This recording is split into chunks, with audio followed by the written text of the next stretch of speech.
Hello guys, I'm back with a new video today, and today I want to discuss personality transformation, okay, from a strictly psychological point of view, right? So I'm also happy, very happy that I'm very happy that it was a coincidence that I'm doing this. I've been wanting to do it for a while, but I just didn't have the time. So it's really a coincidence that I'm doing this right now, in the end of this year and the beginning of the new year, and I'm kind of happy that I'm doing this because it's linked to what I want to talk about. I want to talk about personality transformation, and people always say when we're heading towards the new year, they're always saying, okay, new year, new me. You know what I mean? New Year's resolution. What do you want in your new year? Everybody knows that, okay, the new year is a new opportunity for you to develop, for you to become, to reach your potential, for you to become even more than what you are right now. Okay, so I don't think anybody thinks that he's perfect the way he is, right? There's always this idea in people's head that there's something that I can develop more in my personality. I can transform my personality to be even a more whole human being, to be closer to perfection, even though perfection doesn't exist, but we can try to be as close as perfect as we are. And to me, transformation of the personality gets you as close to perfection as you are, right? So that's the topic that I want to talk to you about today. So first of all, transformation is closely linked to adaptation, right? So transformation is a natural process that happens in biology, okay? So it's not just a psychological term, but it's also a biological term. So we all know that in the theory of adaptation, okay, I'm gonna read you the theory of adaptation. I'm gonna read you what it means. So in evolutionary theory, adaptation is the biological mechanism by which organisms adjust to new environments. So like our bodies adjust to new environments. So our bodies transform themselves in the cells and the molecules and the genes, they transform itself to make your body adapt to new environments. Okay, so there's an example here. Okay, the Tibetans. Okay, they live on very high altitudes in Tibet. Okay, they live in where oxygen levels are up to 40% lower than sea level. So any normal human being would die under certain circumstances if they live long enough. So if you live long enough, if you go to Tibet and live long enough there, the normal human being would mainly die. This is why people don't go live in Tibet, right? However, the Tibetans, since they've been living there for a very long time, their body transformed, okay, for them to be able to withstand that very high altitude, right? So their body transformed for them to adjust. So you see always that transformation is a natural process in biology. But I want to talk about a psychological transformation, okay? So biological transformation happens naturally within the body. It happens unconsciously. So you're not conscious of how your body transforms itself, right? From inside, right? You're unconscious of that. But however, personality transformation, you have to be fully conscious of it because it's something that you have to be aware while you're doing it. So your personality doesn't transform naturally. You need to. It's by your own will, right? You need to want to transform your personality. You need to work on it to develop it more. Okay, so that's a conscious decision that takes a strong will. Okay, and what I mean by a strong will, there's a quote that I love about a strong will, to give you an idea about what I mean about weak will and strong will. There's a difference. So a weak-willed person, a person with a weak will always blame circumstances on where he is, right? That's a person with a weak will, right? He's like, oh, I've been raised like this. This person, I don't know, did that to me. This is why I am in. So he is basically blaming circumstances for where he is, blaming other people, blaming the way he was raised, blaming life itself, blaming God sometimes. However, the person with a strong will never blames circumstances. The person with a strong will always knows that he is here right now because of his actions, right? He knows that I am in this, like I am the creator of my own circumstances. I am the creator of my own future. And of course, people sometimes get in trouble. They get in situations, they get diseases, they get stuff like that. But even the person with a strong will, he never backs, like he never let a situation defeats him. He's never like, oh my God, why? He's always like, okay, he always takes responsibility for the circumstance. He's like, okay, even though the situation I am in is bad, there's something that I can do to make the situation better, right? So, and so the strong-willed person is always looking to develop his personality, is always looking to transform his personality to become more adapted to different environments, okay? What I mean by that, that over the course of your life, you're gonna go through different environments. You're gonna go through different situations, right? And if your personality stays the same, if you don't adapt your personality to these new situations, then you're gonna suffer. You're gonna suffer a lot, okay? Because just like the body, if it doesn't transform to the new environment, it dies, right? That's the adaptation theory. Adaptation theory is your biology, your body adapts to the new environment so you don't die, right? So you can evolve the species, okay? Also, your personality, if you don't transform your personality to adapt to these new environments, you don't die, but you suffer, right? Okay, so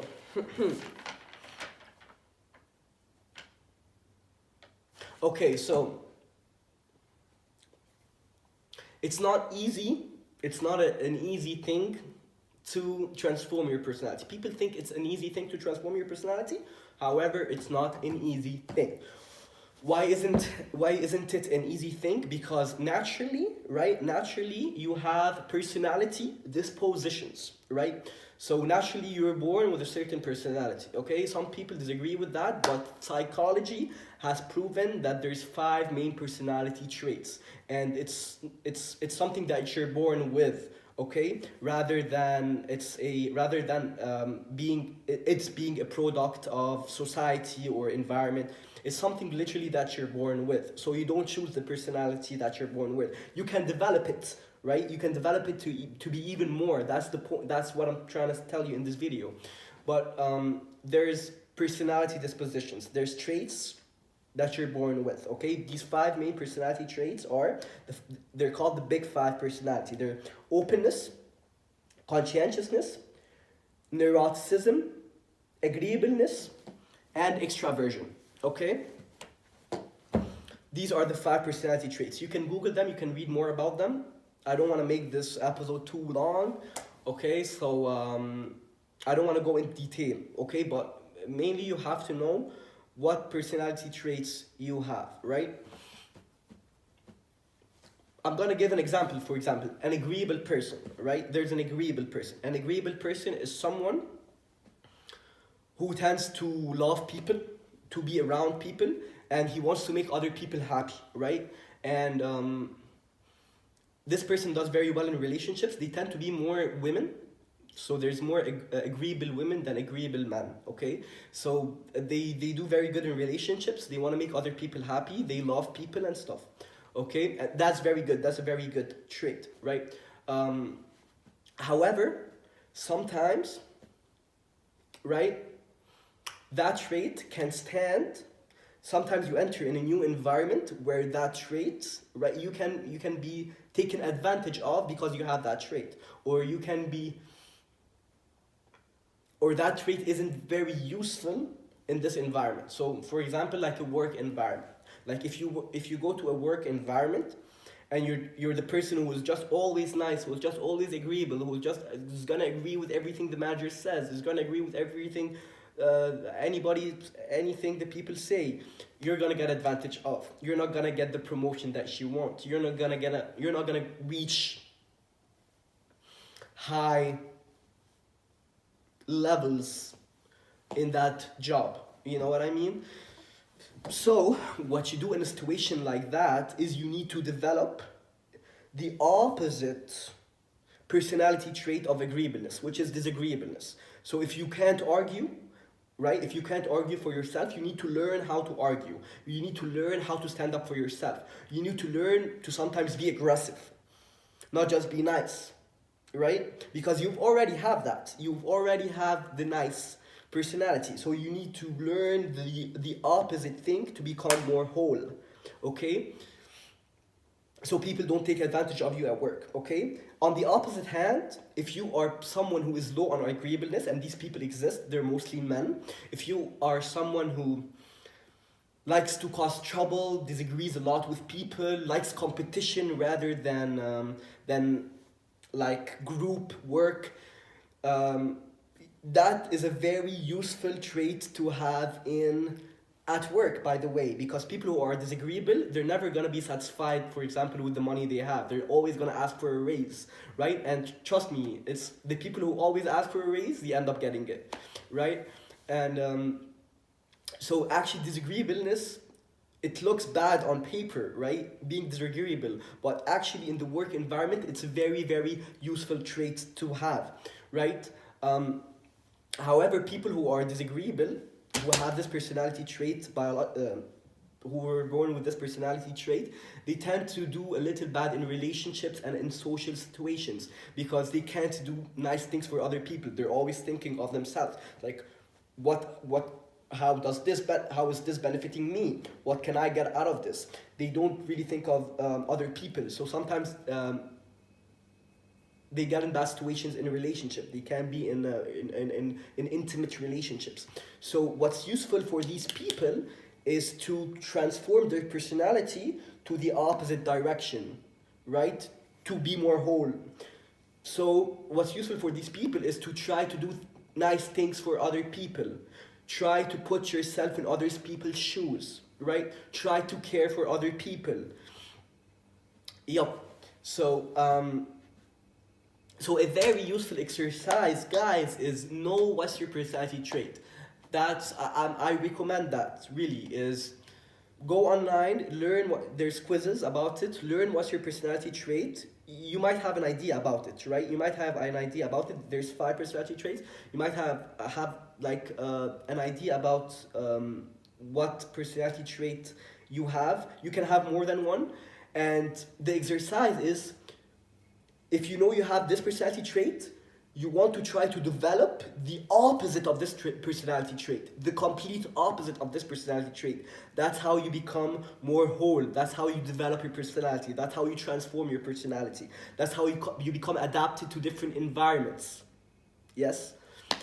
And a very good exercise also is to put yourself in situations that makes you uncomfortable, okay? So let's say you're a very shy person, right? You don't like socializing. You like being with yourself. You feel very comfortable reading, very comfortable being on your own, very comfortable focusing on a task, studying. But when it comes to socializing and being around other people, it scares the shit out of you, okay? You don't like it. A very good training is to put yourself out there and do that thing that scares you the most, okay? So put yourself out there and be around people. You have to train yourself. Most people, really, they don't get out of the comfort zone. That's including me. Most of us, we hate getting outside our comfort zone. It's like we know that our comfort zone and we stay in it. But as long as you stay in the comfort zone, there's no personality transformation. As long as you don't get outside the environment that makes you comfortable, there's no personality transformation. Personality transformation only happens when you're willing to get outside your comfort zone. So if you're a person who's very shy, a good training for you might be to go outside and start talking to people. it's gonna feel so bad. It's gonna be hard for you, right? Because to you, it's like your personality your main personality trait is low on openness and introversion. You're an introverted person rather than an extroverted person, right? So to you, it's really hard to go and talk to people. It feels like you're doing something weird, right? But unless you do that, you're not gonna transform your personality, right? So you get the point. And there's proof, there's psychological proof of what I'm saying. So let's say someone has a phobia and he goes to a doctor and he is trying to he's trying to cure that phobia. So let's say there's people who, for example, who are very scared of going inside an elevator, for example. Okay? What does a doctor do? The doctor doesn't tell him, hey, you need to avoid elevators for the rest of your life. No, the doctor tells him, we're gonna get you to go inside this elevator, inside the thing that you're more scared of. Yes, it doesn't make sense. Like, I'm shit scared of an elevator. Why do I need to go to this elevator? For you to transform this personality, for you to cure this phobia, for you to reach your potential. Literally, personality transformation is very linked to reaching your potential. You don't reach your potential with being who you are right now. So it's like you think you're this, okay? It's like you think you're this person. It's like, okay, I'm a highly educated person, and I love reading, and I love success, and that's what I'm focusing on. And you think you're that person, and you think, for example, I'm a very serious person. I'm not a fun guy, okay? I'm a very serious person, right? I don't like fun. I don't like to have fun. Like I only like seriousness, right? Well, that's who you think you are, but that personality, trust me or not, is standing in your way of transformation. Who you think you are is standing in your way of reaching your potential, right? Because reaching your potential is becoming the person who can be in any environment and adapt to it, right? So if you think, oh, I'm this serious person, probably this is standing in your way of even greater things in life, because you think, oh, that's all what I have to do, but you don't understand that part of life is having fun, is enjoying your time, is being happy with people. That's part of what human beings need. A great exercise is know what you are resentful against, right? That's very, very great exercise. So you are right here in your life and you're doing something. So even if you have great success in your life right now, there's gonna be part of you that's resentful against something. So there's gonna be part of you that's like,